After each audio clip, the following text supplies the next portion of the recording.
Hello friends.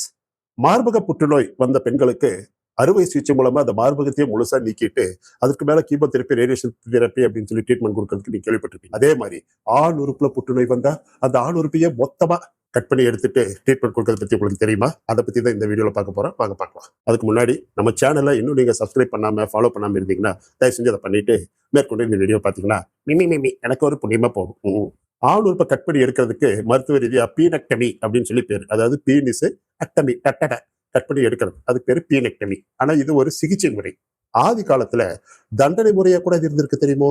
அந்த காலத்துல அரபு தேசத்திலிருந்து அடிமைகளை வேலைக்கு வாங்கி சீனர்கள் அவங்களுடைய வீட்டு வேலைக்கு பயன்படுத்திக்கிட்டாங்க.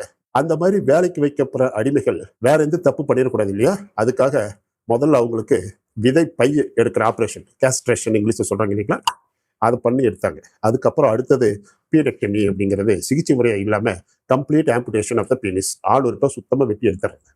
இந்த மாதிரி ஆட்களை யூனிக்ஸ் அப்படின்னு சொல்றாங்க. சரி, இப்ப எதுக்கு சம்மந்தம் இல்லாம ஆதி சீனர்களுடைய தண்டனை முறை பத்தி எல்லாம் சொல்லிட்டு இருக்கிறேன்னு கேட்க வரீங்க. வர பொள்ளாச்சியில 6 வருஷத்துக்கு முன்னாடி பாலியல் வழக்கு ஒண்ணு வந்தது, ஞாபகம் இருக்கா? அண்ணா காப்பாத்துக்கண்ணா.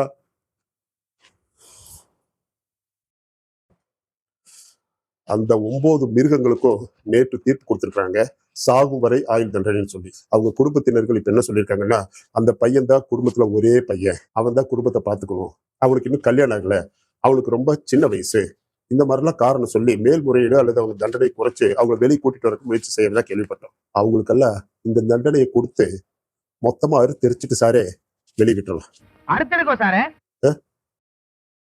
ஆனா இந்த ஆப்ரேஷன் பண்ணி அவங்களை ஆண்மை இழக்க செய்யறது அப்படிங்கிறது ஒரு நிரந்தர தீர்வு அல்ல.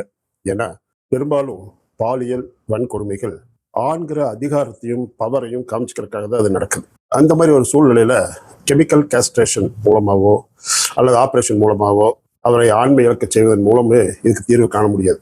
ஏன்னா ஜெயிலிருந்து வெளியே வந்தவன் இன்னும் மேலும் வன்மம் கொண்டு பெண்களை மற்றவர்களை வைத்து கூட பாலியல் ரீதியாக அவனால் துன்புறுத்த முடியுங்கிறது யதார்த்தமான உண்மை.